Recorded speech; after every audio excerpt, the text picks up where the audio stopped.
Bonjour, bienvenue en Transparence, le magazine de la rédaction qui parle de l'actualité et qui donne la parole à ceux qui font l'actualité. Notre invité ce midi, c'est Naya Wateou, élue Les Loyalistes à la province sud et au Congrès. Bonjour. Bonjour. Merci d'avoir accepté notre invitation alors que le ministre des Outre-mer est en visite sur le territoire. Nous allons en parler, nous parlerons également de votre récent déplacement à l'ONU, notamment. Alors le ministre, vous l'avez rencontré ce matin avec le groupe Les Loyalistes. Comment ça s'est passé? Qu'est-ce qu'il vous a dit? Et peut-être quel est le message que vous avez voulu lui passer? Alors oui, c'est un exercice qui est obligé, bien évidemment, et c'est important, et ça l'est d'autant plus dans le contexte dans lequel on se trouve aujourd'hui et au regard des premières annonces qui ont été faites par rapport à la situation. La position qu'on a tenue, nous, avec la délégation des loyalistes, c'était déjà, dans un premier temps, de faire entendre la voix des Calédoniens qui se sentent, et qui, pour certains, se sentent encore abandonnés. C'était important de rappeler la violence qu'il y a eu le soir de ce 13 mai et les semaines qui ont suivi. Et pour beaucoup, ce sentiment de ne pas avoir eu de réponse de la part de l'État. Important aussi pour nous de rappeler que les interlocuteurs étaient essentiels, notamment pour pouvoir sortir de cette crise que l'on rencontre. Donc la question de la sécurité était bien évidemment essentielle. Et puis parce que là aussi, c'est cette réalité qui s'impose maintenant à nous. C'est cette crise économique que l'on rencontre et derrière les perspectives qu'il est essentiel de pouvoir apporter aux Calédoniens. Et en ce sens, l'accompagnement de la France et le soutien de la France est essentiel dans cette démarche. Alors justement, sur ces éléments que vous exposez, est-ce que vous avez le sentiment que l'État ou le ministre, en l'occurrence, a pris la mesure de la gravité de la situation, la gravité de ce qui s'est passé le 13 mai et dans les semaines qui ont suivi? En tout cas, il a été très honnête lors de cet échange pour nous dire qu'effectivement, entre les différentes séquences qu'il avait pu faire auparavant et avant 13 mai, effectivement, cette réalité qu'il y a aujourd'hui, la situation s'était largement dégradée et qu'effectivement, il était sensible à ce que nous avons pu et nous vivons encore aujourd'hui. Donc c'était important aussi de l'entendre, de se dire qu'effectivement, nous sommes entendus, nous sommes écoutés, mais derrière, nous sommes surtout en attente d'actions très concrètes. Alors est-ce que la réponse de l'État est à la hauteur? Peut-être d'abord sur l'ordre public, c'est l'un des points où vous dites qu'il faut rétablir la sécurité. Qu'est-ce que vous attendez de l'État aujourd'hui? Est-ce qu'il en a fait assez? On sait qu'on a un nombre de forces de l'ordre considérable. Oui. Qu'est-ce que vous attendez de plus aujourd'hui? Déjà, je pense que sur la question de la sécurité, effectivement, les renforts sont arrivés, ils sont aujourd'hui présents. On a encore dans certains endroits de la province sud, et je pense notamment aux administrés du Mont d'Or qui sont aujourd'hui un petit peu les oubliés, qui se sentent encore oubliés au regard de cette situation, qu'il était important que les effectifs soient maintenus et que derrière, la réponse en matière de sécurité, de sûreté, mais aussi derrière les actions de justice, parce que la clé, elle est aussi là, c'est qu'à un moment donné, lorsqu'on va chercher les fauteurs de troubles, derrière, ils puissent être pénalement responsables et que derrière, il y ait ce sentiment pour chacun d'entre nous d'avoir un État qui nous protège réellement. Sur le plan économique maintenant, alors on sait qu'il y a eu les aides d'urgence de la part de l'État. Le ministre a fait quelques annonces également, annonces supplémentaires hier. Est-ce que ça va suffire? Est-ce que vous croyez que l'aide sera à la hauteur, là encore, des besoins de la Nouvelle-Calédonie? Je pense que c'est là aussi, il y a un discours qui est tenu, et il a été très honnête lors de cet entretien, en nous disant qu'effectivement, l'État serait présent pour accompagner la Nouvelle-Calédonie dans cette reconstruction qui est nécessaire, au travers d'accompagnement et de soutien. Nous sommes malgré tout vigilants à ces annonces qui sont faites. Effectivement, on parle d'un prêt consenti via l'AFD, mais derrière avec des garanties qu'il va falloir rembourser. Aujourd'hui, la situation de l'ensemble des collectivités est critique. Oui, on a besoin d'aide, mais par contre, il ne faut pas qu'elle vienne nous enterrer encore plus. Donc il y a cette réalité aujourd'hui économique avec cette notion de relance qui est essentielle. Et on l'entendait encore hier au journal, où on a ces chefs d'entreprise qui nous disent on est prêt à reconstruire malgré ce qu'on a vécu, à partir du moment où on a un accompagnement. Mais encore une fois, la question de la sécurité sera essentielle. Donc il y a différents leviers qui doivent être entrepris. Il y a cette question aujourd'hui d'aider les entreprises qui tiennent encore debout malgré tout. On a quand même 800 entreprises qui ont été détruites, qui sont fragilisées. Celles qui tiennent encore le coup, il faut pouvoir les soutenir, il faut pouvoir accompagner cette reconstruction, il faut pouvoir apporter des garanties et à travers ça, surtout des perspectives. Justement, sur le chômage partiel, sur les assurances, l'État sera là, mais pour l'instant, il n'y a pas de réponse définitive. Il dit qu'il va faire ce qu'il faut, mais il n'a pas Oui. pu donner de garantie. C'est aussi sur ça qu'on a, dans le cadre de nos discussions, on l'a aussi pointé. Effectivement, le chômage partiel qui s'arrête à la fin du mois d'octobre, ça veut dire que derrière, on est sur du chômage total et derrière, on est sur de la perte d'emploi. Donc, nous avons mis sur la table ce point. La réponse qui nous a été faite, c'est on est bien conscient de la situation. Derrière, c'est avec Bercy aussi qu'il faut pouvoir discuter. On s'est attaché, je me suis personnellement attaché à rappeler, peut-être un peu avec un engagement un peu, je ne sais pas comment dire ça, mais sans retenue, on va dire, au regard de la situation, en disant, enfin, il faut comprendre que les Calédoniens aujourd'hui, avec ce qu'ils ont vécu, ne sont pas une ligne dans un tableau comptable.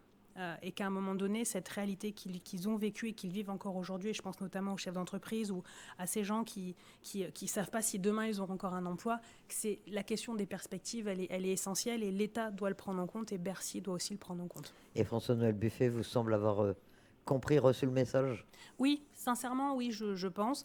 Je pense qu'après, il est quand même essentiel que derrière, on vienne rappeler cette réalité et que c'est le rôle qu'on a, nous, en tant qu'élus, systématiquement, avec ces différents interlocuteurs, de rappeler la réalité calédonienne aujourd'hui, ce que vivent les Calédoniens, et qu'effectivement, on n'est pas qu'un dossier sur un coin de table.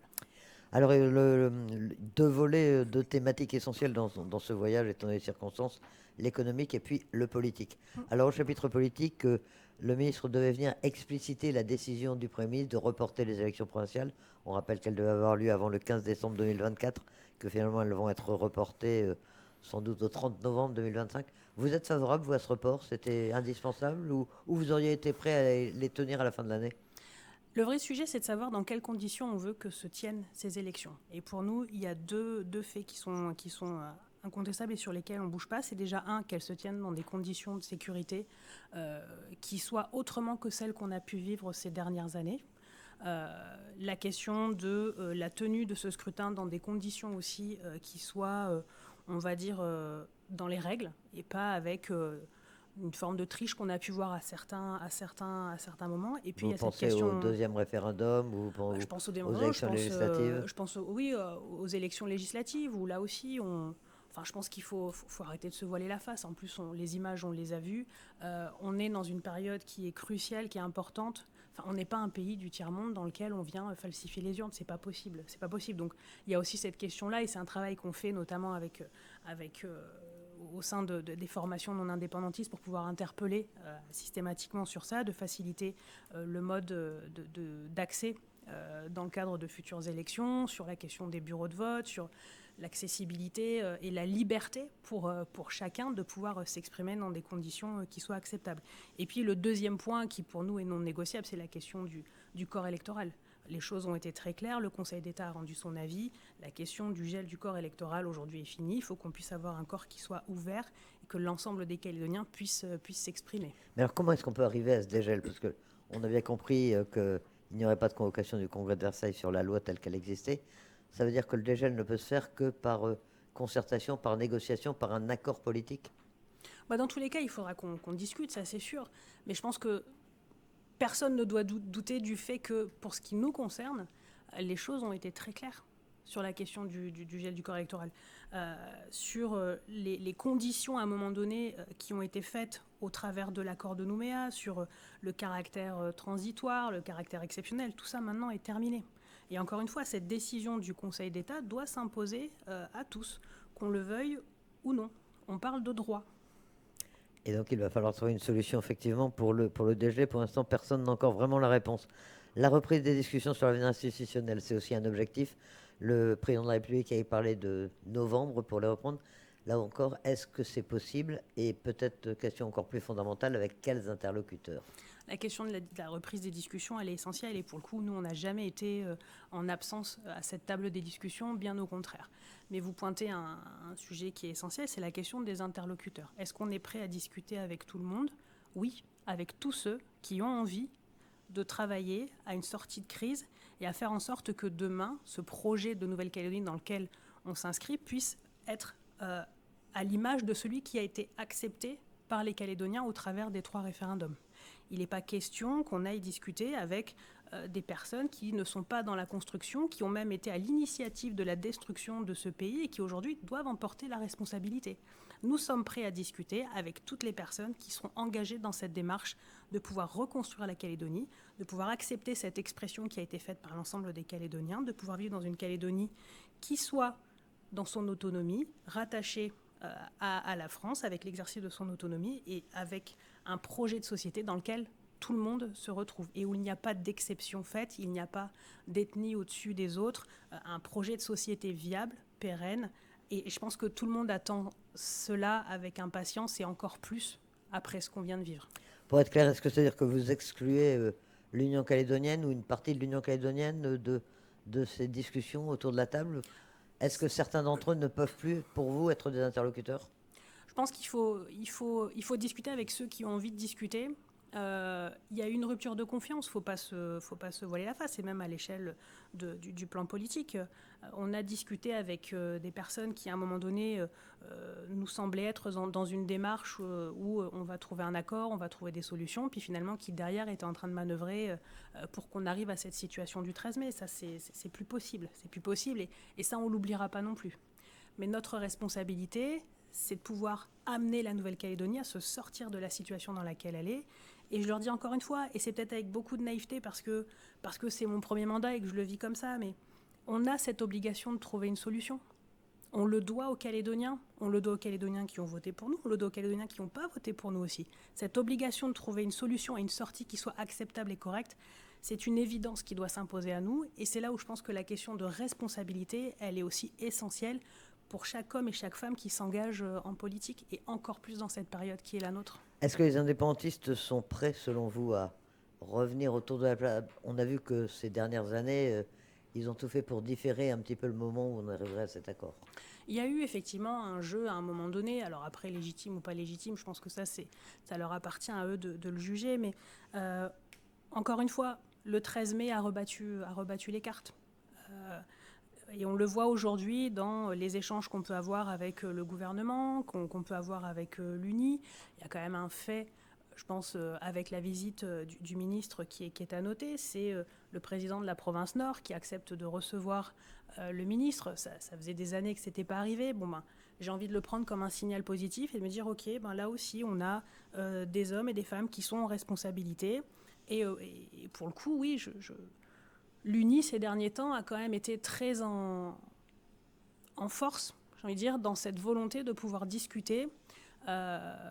On est là et on sera là. Et encore une fois, c'est dans l'intérêt de tous que l'on doit aujourd'hui œuvrer et manœuvrer pour pouvoir sortir la Calédonie de cette impasse dans laquelle elle se trouve. On va revenir un mot sur l'actualité peut-être plus économique avec les plans de reconstruction qui existent. Il y en a au moins deux en Nouvelle-Calédonie. Le plan quinquennal voté par le Congrès qui demande 500 milliards de francs à l'État. Vous, les loyalistes, vous l'avez voté, mais vous ne vous êtes pas associé à la délégation transpartisane interinstitutionnelle qui est allée à Paris.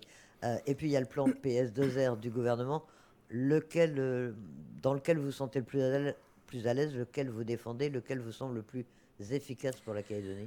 La question, c'est pas savoir si on en défend un plutôt que l'autre ou pas. Je pense que dans la situation dans laquelle on se trouve, dans tous les cas, de ne pas se positionner pour un appel à l'aide auprès de l'État sur des financements, ou en tout cas sur la capacité de pouvoir se sortir de cette crise, elle n'a pas lieu d'être. Effectivement, sur la question du plan 2024-2029 qui était présenté au Congrès, on est sur une proposition de résolution, on est effectivement sur des propositions qui sont faites, on a échangé avec les différents groupes politiques au sein de l'hémicycle du Congrès. Pour nous, il y avait quand même deux préalables, en tout cas deux conditions. La première, c'était que ça doit se faire dans le consensus le plus large. On doit quand même pouvoir porter une voix unanime auprès de l'État lorsqu'on veut aller lui demander de l'argent parce que derrière, il y a une situation qui est celle qui en est, encore une fois, avec chacun sa part de responsabilité là-dessus. Et puis l'autre point, c'était les conditions. Parce qu'à un moment donné, si c'est pour que ce soit encore les Calédoniens, dans le cadre des différentes conditions, qui se retrouvent à devoir assumer, parce que derrière, ça sera des taxes supplémentaires pour pouvoir compenser le déficit qu'on va avoir, ça, c'était pas acceptable non plus. Donc, effectivement, on soutient la proposition qui est faite lorsqu'elle passe au Congrès, la question de la délégation, d'être là, de ne pas être là, encore une fois, je pense que là aussi c'est un sujet qui n'amène pas à débat. Le point qui arrive à ce moment-là, c'est de se dire on va aller discuter avec un gouvernement qui n'est pas encore installé, les interlocuteurs vont changer, et je reviens encore sur l'importance des interlocuteurs. Derrière, on a un programme, en tout cas un plan qui est présenté par le gouvernement, et là aussi, qu'on appelle en responsabilité depuis un petit moment maintenant, qui fait ce travail-là, auquel nos élus abondent aussi dans le cadre des discussions. Je pense qu'il faut quand même faire preuve d'humilité à un moment donné sur ces deux plans. Enfin, on est dans une situation, et c'est aussi un petit peu ce qu'on a expliqué au ministre tout à l'heure, et là encore avec aussi beaucoup d'émotion. Enfin, on est dans une situation où aujourd'hui, on est en train de solliciter l'aide, mais on est presque à la limite en train de mendier, quoi. Enfin, et ça, c'est pas possible. C'est pas possible. Ça peut pas non plus être à n'importe quelle condition. Et je pense que c'était important aussi de le rappeler. Je pense qu'il faut qu'on garde ça en tête. On a aujourd'hui une volonté et une nécessité de pouvoir sortir de la situation dans laquelle on se trouve. Ça ne se fera pas sans l'aide de la France. Il faut en être conscient. Mais derrière, ça ne peut pas être non plus à n'importe quelle condition. Sans l'aide de la France, c'est-à-dire on a l'impression que les indépendantistes l'ont compris aussi et sont d'accord sur ce point. Je pense qu'ils n'ont pas vraiment le choix, en fait. La réalité, elle est là. Et c'est aussi le discours qu'on peut entendre au niveau du gouvernement. Donc, on a tout intérêt. Mais encore une fois, je le dis, pas à n'importe quelle condition et certainement pas un effort qui devra être supporté par les Calédoniens à qui on demande encore beaucoup aujourd'hui. Mais il va falloir des réformes de fond du système. Oui, et c'est nécessaire. Et encore une fois, sur les réformes qui sont demandées, et j'entendais là aussi l'intervention du ministre lors de la présentation du plan PS2R qui a été fait au Centre culturel Chibaou. La France sera là pour accompagner, effectivement, pour soutenir, mais elle attend aussi du gouvernement des mesures très concrètes. Mais ces mesures-là, ça fait 4 ans, nous, qu'on les demande au gouvernement. Je fais juste un petit parallèle avec ce qu'on vit à la province sud, là aussi. Enfin, encore une fois, on n'a pas attendu d'être en crise pour pouvoir enclencher ces mesures. Depuis 2019, c'est des réductions drastiques qui ont été faites. C'est à un moment donné, on a fait aussi ce toilettage. C'est du non-renouvellement de postes à chaque fois.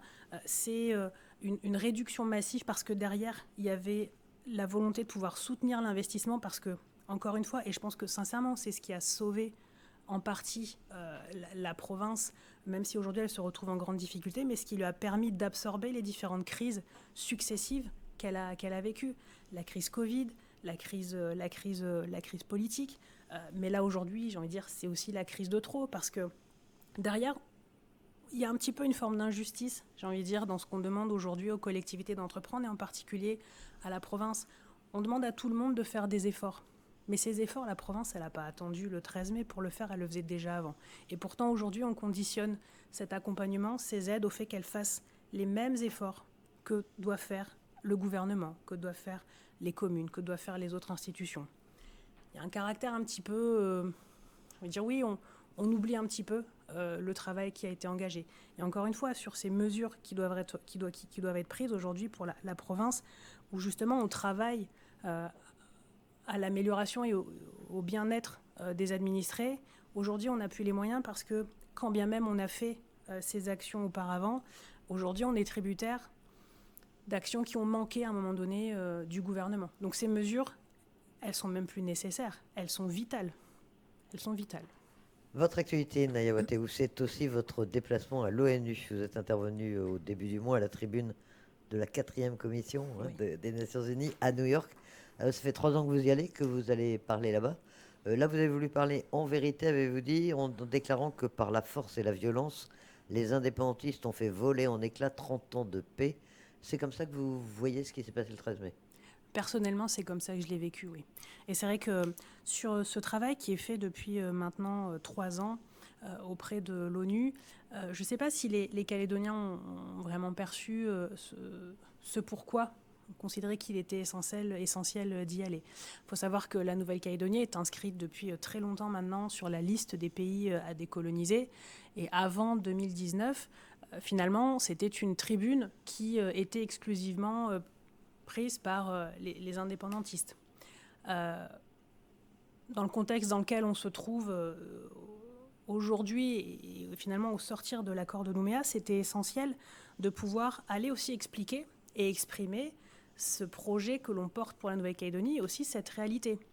Alors, devant une tribune qui est quand même assez particulière, effectivement, alors il y a la commission de décolonisation des 24 qui émet un rapport qui est ensuite validé par la commission, la 4e commission, avec cette possibilité de pouvoir aller pétitionner et d'expliquer les choses. Et encore une fois, sur la question des interlocuteurs, c'est important aussi parce que depuis 3 ans maintenant qu'on y va régulièrement, finalement, je ressens, et par les différents témoignages, un changement dans la manière dont on traite le dossier calédonien. Parce que quand vous avez pendant des années un discours qui est exclusivement victimaire de la part des indépendantistes qui s'expriment devant les commissions, avec des comparatifs, on va comparer des pays qui sont en état de guerre civile, où le viol collectif est une arme de destruction, et puis vous avez le petit dossier calédonien qui est traité de la même manière, ça c'est pas possible. Et je considère que c'était notre rôle, et celui que j'ai porté depuis 3 ans, de dire non, ça se passe pas comme ça. La France ne s'implique pas de la même manière dans la décolonisation de la Nouvelle-Calédonie, et puis surtout d'aller expliquer que décolonisation ne veut pas dire indépendance. Il y a aussi ce travail-là qu'il est important de faire avec les Calédoniens pour qu'ils comprennent un petit peu aussi la démarche qu'on entreprend. Et la vision de l'ONU a changé, d'après vous, depuis ces années où, effectivement, les non-indépendantistes font entendre leur voix? En tout cas, les résolutions qui sont portées, elles tendent à expliquer et à exprimer le fait que le processus de décolonisation dans lequel s'inscrit la Nouvelle-Calédonie se passe dans les meilleures conditions possibles. Alors certes, avec, et ça a été noté, les incidents qu'on a pu remonter lors du 2e référendum, ou la question de la revendication, en tout cas du caractère illégitime du 3e référendum, mais finalement, la France est décrite comme exemplaire dans son processus de décolonisation, et qu'il appartient, et je pense que ça c'est important aussi, qu'il appartient aux parties prenantes en Nouvelle-Calédonie de pouvoir travailler ensemble, trouver un accord et porter ce projet de décolonisation vers les différentes solutions qui sont possibles. Les différentes solutions, c'est quoi? C'est effectivement l'indépendance, pure et simple, l'indépendance association ou la question de l'intégration dans la Constitution. C'est ce travail qu'on engage, nous, de notre côté, en portant cette voie-là, en ayant aussi ce travail et vraiment de vérité. Et encore plus, et peut-être encore là de manière très personnelle depuis ce qui s'est passé le 13 mai, ce travail de vérité, d'exprimer au sein de cette instance ce que les Calédoniens ont vécu dans leur chair, dans leur quotidien, la violence qu'il y a pu avoir au travers de ces exactions, mais encore plus aussi sur cette déchirure qu'ils ont pu vivre et que certains vivent encore au quotidien, et d'expliquer que malgré tout, ce pays, on a envie de le construire, on a envie d'y vivre, qu'on ne se voit pas vivre ailleurs. Moi, c'est aussi ce que j'ai voulu exprimer. Je ne peux pas m'entendre dire, si tu n'es pas d'accord avec mon projet d'indépendance, rentre chez toi. Et j'ai ressenti cette...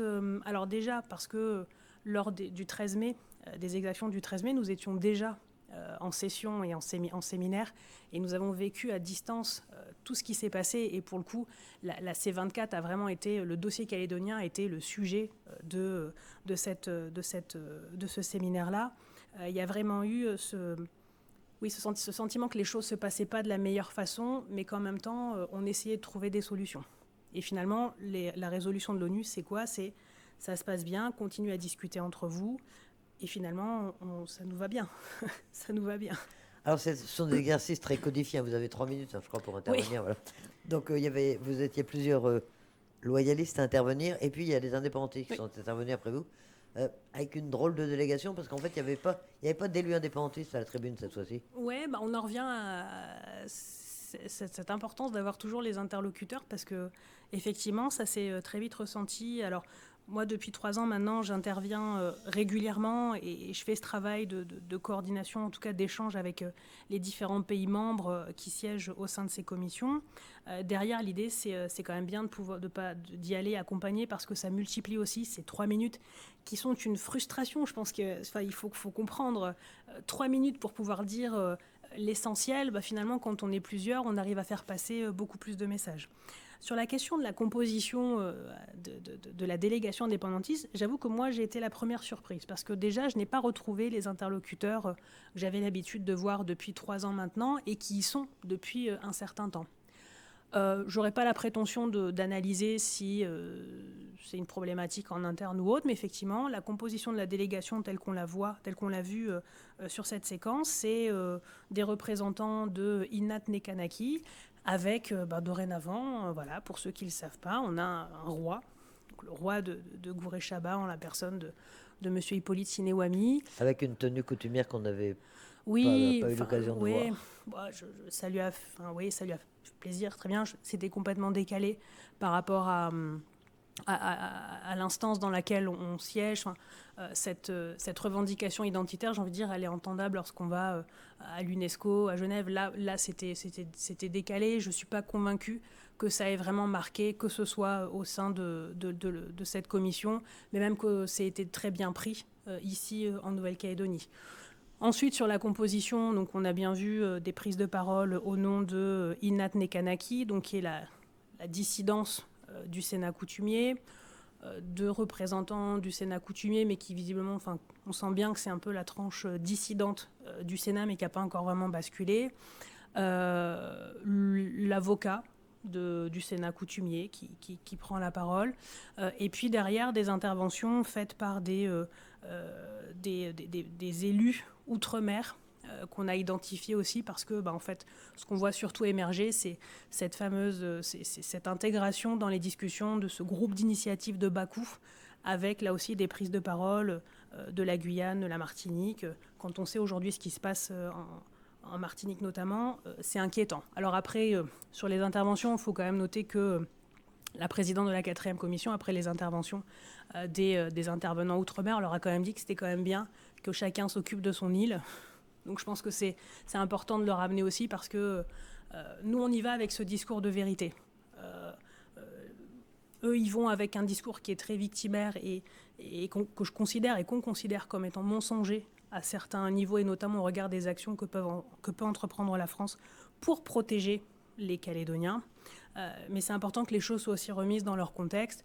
Et ce travail, aujourd'hui, j'ai le sentiment qu'il aboutit parce que derrière, je le vois au travers de ces résolutions qui confortent, en tout cas, et encore une fois, qui tendent à expliquer la réalité, c'est-à-dire que le processus de décolonisation se passe, que décolonisation ne veut pas dire indépendance, et que cette décision, elle incombe avant tout aux Calédoniens, et que par 3 fois, cette décision, ils l'ont prise. Alors justement, après les 3 référendums, est-ce que la France doit demander le retrait de la Nouvelle-Calédonie de la liste des pays non autonomes, des territoires à décoloniser?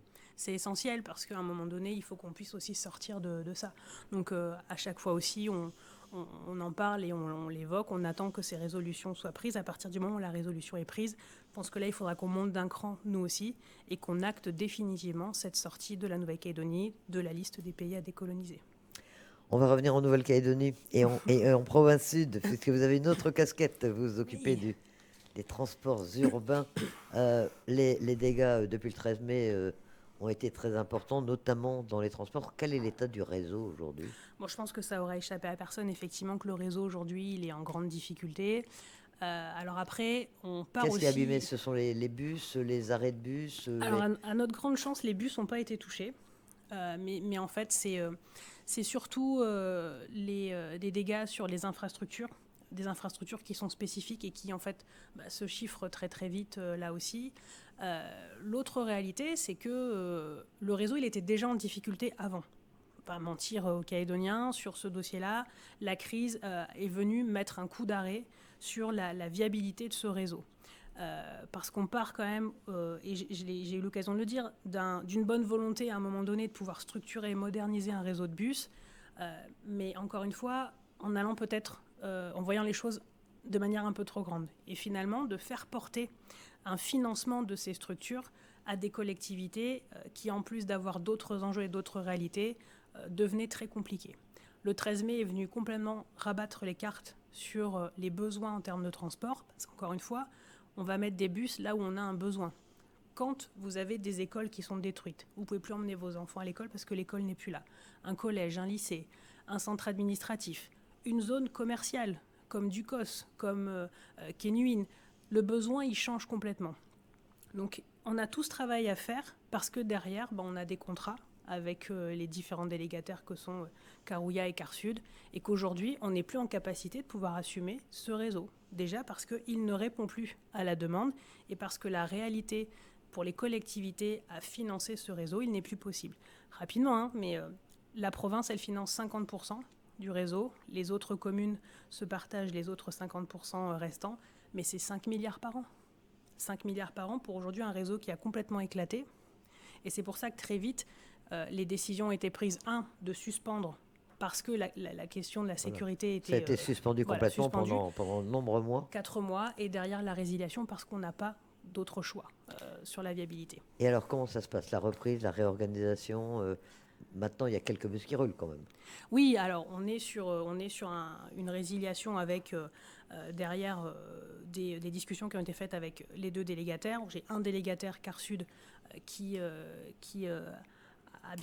signé un avenant parce que derrière, encore une fois, on ne pouvait plus tenir les lignes telles qu'elles étaient avec la réalité qu'on a aujourd'hui, qui fait cet effort-là de réduire son niveau de ligne et derrière un autre délégataire qui n'est pas dans cette démarche-là, et je le regrette profondément parce que l'arrêté, c'est qu'aujourd'hui, ce sont les usagers qui sont impactés, parce que derrière, on leur fait croire que les bus vont partout, et ça, c'est pas vrai. Et derrière, parce qu'on les met en défaut de sécurité, très clairement. Aujourd'hui, moi, j'ai des retours. Quand on dit qu'il y a des zones dans lesquelles on ne peut pas encore aller aujourd'hui, comme Rivière-Salée, comme Tindu, on décide d'y aller. Le résultat, c'est quoi? C'est qu'il y a des caillassages sur les bus, et que la sécurité des usagers, elle n'est pas garantie, et encore moins la sécurité des agents. Ça, c'est irresponsable. Il y a le coût des bus aussi. Il y a le coût du transport. Alors, évidemment, oui. Vous qui rentrez de New York, il paraît que le bus est plus cher à Nouméa qu'à New York. Oui, cette comparaison est juste hallucinante. Nouméa, c'est pas New York, je pense que ça aura échappé à personne. Alors, de là à venir comparer le réseau, mais au-delà de ça, c'est pas la question du tarif qui devrait faire débat, c'est sur la capacité. La question, c'est on veut continuer à avoir des bus qui roulent ou pas? Parce que c'est la réalité dans laquelle on se trouve. Je pense qu'il y a un travail qu'on n'a pas fait auparavant sur la question du prix du ticket et de rappeler aux gens que le ticket moyen qu'ils avaient avant 13 mai, le prix du ticket à 350 francs, pour 70% de ce prix-là, c'était les collectivités qui le payaient. Et les 30% restants, c'était les usagers. Aujourd'hui, les collectivités, elles ne peuvent plus payer. Et pourtant, elles font l'effort de continuer à en prendre 50% à leur charge. Donc oui, effectivement, on demande cette contribution supplémentaire aux usagers, mais parce qu'encore une fois, c'est ce qui fait on essaie encore d'avoir des bus qui circulent. Je rappelle que cette mesure, elle est transitoire. Elle doit nous permettre derrière de continuer à assurer un service minimum, mais que derrière, il va falloir on est déjà en train de le faire, de réfléchir au réseau qu'on va devoir mettre en place, au futur réseau, dès février 2025, avec la tarification. Pour la rentrée scolaire. Oui, voilà. Mais quelle solution? Parce que jusque-là, il y avait quand même un réseau qui était remarquable. Alors peut-être surdimensionné, peut-être pas adapté, mais enfin il satisfaisait tout le monde. Ce réseau, il était... Alors oui, effectivement, même avec une prise en charge du ticket à 70% par les collectivités, on avait quand même un réseau qui fonctionnait, moderne, avec des lignes qui allaient partout. Et même là, les gens s'en plaignaient aussi. Donc cette réalité qui s'impose à nous aujourd'hui, c'est qu'effectivement, il va falloir qu'on retravaille complètement la carte des transports. Il faut tout remettre à plat. Alors, on ne part pas de rien, heureusement. Nos bus sont présents, la technicité est là. Je fais juste une petite parenthèse et j'en profite pour remercier, pour saluer le travail des agents du SMTU qui, depuis le début de cette crise, sans relâche, sont à l'œuvre pour pouvoir faire en sorte que ce réseau puisse continuer à vivre, avec qui on n'est pas tendre sur les réseaux. Mais voilà, je voulais saluer leur travail, leur professionnalisme sur ce plan. La carte, elle va foncièrement changer. La capacité des collectivités à pouvoir financer le réseau, elle va être cruciale dans ce nouveau plan qu'on va devoir organiser.